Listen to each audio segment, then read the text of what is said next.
बात कुछ 25 साल पुरानी है। राजस्थान के गांव हीरापुर में 3 भाई रहा करते थे। वह तीनों खेती बाड़ी करके अपना गुजर बसर करते थे। वैसे तो ये गांव बड़ा खुशहाल था, लेकिन गांव में हुई एक दुर्घटना ने गांव के सभी लोगों की जिंदगियां बदल कर रख दी थी। बात 1998 की करता हूँ, जब इस गांव में भीषण बाढ़ आ गई और बाढ़ में गांव के लोगों की जान माल और मवेशियों का भारी स्तर पर नुकसान हुआ। गांव के कुछ लोगों ने गांव के पीछे वाली पहाड़ी पर चढ़कर अपनी जान बचाई। वह तीनों भाई भी पहाड़ी पर पहुंच चुके थे और वहां तंबू लगाकर रहने के लिए मजबूर हो गए। ना तो वहां खाने के लिए रोटी थी और ना पीने के लिए साफ पानी। 1-2 माह के बाद जब बाढ़ का पानी नीचे उतरने लगा, तब गांव के लोग गांव में वापसी करने लगे। यह तीनों भाई भी अपने घर वापस आ गए, लेकिन घर की हालत बिल्कुल भी रहने लायक नहीं थी। घर बुरी तरह टूट चुके थे। तब ये सभी गांव वाले और ये तीनों भाई अपने घर को पुनः स्थापित करने में जुट गए। काम ज्यादा था, एक तरफ खेती बाड़ी का काम और दूसरी तरफ अपने टूटे हुए घरों को दोबारा स्थापित करने का काम। यह लोग व्यस्त हो गए। बाढ़ के बाद न जाने ऐसा कौन गांव में आ गया था जिससे अभी इन भोले भाले गांव वालों का सामना नहीं हुआ था। गांव वालों ने अपने घरों को दोबारा ठीक कर लिया और ये तीनों भाई भी दोबारा खुशी खुशी रहने लगे। इन तीनों भाइयों में से सोहन को शराब पीने की बुरी लत थी।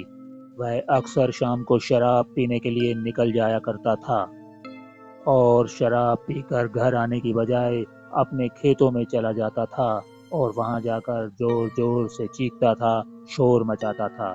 तब ये दोनों छोटे भाई जाकर उसे वहां से लेकर आते थे। आज भी जब सोहन शराब पीने के लिए घर से निकल तो गया, लेकिन वो वापस नहीं आया। उसके दोनों भाई चिंतित होने लगे। वह दोनों आपस में बात करने लगे कि कहीं भैया फिर से खेतों में तो नहीं चले गए। लेकिन वो अनजान थे कि आज उनके साथ क्या होने वाला है। तभी उन्हें अपने भैया की आवाजें खेतों की ओर से सुनाई देने लगी। उनका भाई उन्हें पुकार रहा था, उन्हें बुला रहा था। उन दोनों भाइयों को वही लगा कि जैसे भैया पहले किया करते थे वैसे ही कर रहे हैं। चलो भैया, बड़े भैया को लेकर आ जाते हैं। वह दोनों जंगल की ओर अपने भाई को लेने के लिए चल दिए। जैसे ही वो घर से बाहर निकलते हैं तो उनके भाई की आवाज कुछ दूर से आ रही थी।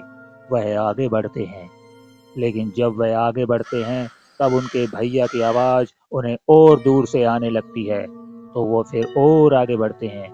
आगे बढ़ने पर उन्हें आवाज और दूरी से आने लगती है, तो वह परेशान हो जाते हैं कि ये हो क्या रहा है। भैया इतने नजदीक से आवाज लगा रहे थे जब हम घर से निकले थे, लेकिन अब जब हम आते हैं तो भैया और दूर जाकर बोलने लगते हैं। यह कहते कहते वह आगे चलते गए और जब उन्होंने पीछे मुड़कर देखा तो गांव बहुत पीछे रह चुका था। गांव दिखाई भी नहीं दे रहा था। तब उन्हें क्रोध आ गया और गुस्से में उन्होंने अपने भाई को बोला, भैया ये तुम क्या बचपना कर रहे हो? पहले की तरह अब भी तुम खेत में आ गए, आपको घर आना चाहिए था। आपकी वजह से हम आधी रात को बीच जंगल में खड़े हैं। चलो जल्दी करो, घर चलते हैं। लेकिन इन दोनों भाइयों को कोई भी दिखाई नहीं दे रहा था।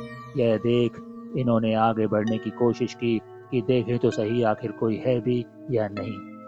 लेकिन जब ये आगे बढ़े तो इन्होंने एक इंसान को उल्टा जमीन पर लेटे हुए देखा। इन दोनों भाइयों को ये बिल्कुल नहीं पता था कि ये इंसान है भी या नहीं। जब इन दोनों भाइयों ने उस इंसान जैसे दिखने वाले शख्स की ओर देखा तो वह इंसान खड़ा होकर सफेदे की ऊंचाई को छूने लगा। और सबसे अद्भुत बात जो इन्होंने देखी, कि वह केवल एक धड़ था, उसके ऊपर सिर नहीं लगा हुआ था। यह देख ये दोनों भाई बुरी तरह घबरा गए। इनके पैरों के नीचे से जमीन खिसकने लगी, हाथ पैर फूलने लगे। इन्होंने वहां से भाग जाने में ही अपनी गनीमत समझी और समझदारी दिखाई, और ये दोनों भाई भागने लगे। इनको पीछे से एक आवाज फिर आई कि भागते क्यों हो, रुक जाओ। लेकिन इन्होंने पीछे मुड़कर नहीं देखा और ये जोर से भागने लगे। मोहनलाल एक फुर्तीला इंसान था। वह तेजी से दौड़ने लगा, लेकिन गोपाल दौड़ने में जरा कमजोर था। वह पीछे रह गया। लेकिन मोहनलाल अपने भाई को पीछे छूटता देख रुक गया और वापसी पीछे मुड़कर अपने भाई का हाथ थामकर तेजी से दौड़ने लगा। और वह दौड़ते दौड़ते जैसे तैसे अपने घर पहुंच गए। उनकी सांस फूल चुकी थी और उनकी जुबान काम करना बंद कर चुकी थी। वह कुछ बोल नहीं पा रहे थे और सांस भी जोर जोर से ले रहे थे। उनके घर में गांव के सभी लोग जमा हो गए। उन्होंने उनसे पूछने की कोशिश की कि आखिर हुआ क्या है तुम दोनों को, बात क्या है, ने ऐसा क्या देख लिया जो तुम कुछ बोल नहीं पा रहे। इतने में उनका बड़ा भाई सोहनलाल घर आ जाता है। वह अपने छोटे भाइयों की ये हालत देख बहुत व्याकुल हो जाता है और बोलता है कि क्या हुआ भाई, तुम दोनों को ऐसा क्या हुआ। तब वह दोनों बताते हैं, भैया हम आपको ढूंढने गए थे। वह भाई उनको बताता है कि आज तो मैं जंगल की तरफ गया ही नहीं और ना ही मैंने आज शराब पी है, तो तुम जंगल की तरफ क्या करने चले गए। तब उन्होंने बताया कि भैया हमने वहाँ एक सिरकटा इंसान देखा है। गांव के लोगों ने घबराकर एक तांत्रिक को बुलाया। वह तांत्रिक उसी वक्त खेतों में जाकर जांच करने लगा और उसने जांच में पाया कि ये कोई कटा हुआ इंसान या कुछ और नहीं, ये एक सिरकटा भूत था। उसने बताया कि इन दोनों भाइयों को ये उल्टा जमीन में गाड़ देता, लेकिन मोहनलाल के हाथ में लोहे का फरसा था, जिसकी बदौलत इन दोनों की जान बची रही और ये अपने घर तक सही सलामत पहुंच सके। इस सिरकटे ने आगे चलकर इन गांव वालों के साथ क्या क्या किया। क्या ये तांत्रिक उस सिरकटे का इलाज कर सका? अगर आप ये जानना चाहते हैं तो आपको हमारी इस कहानी का दूसरा भाग देखना होगा।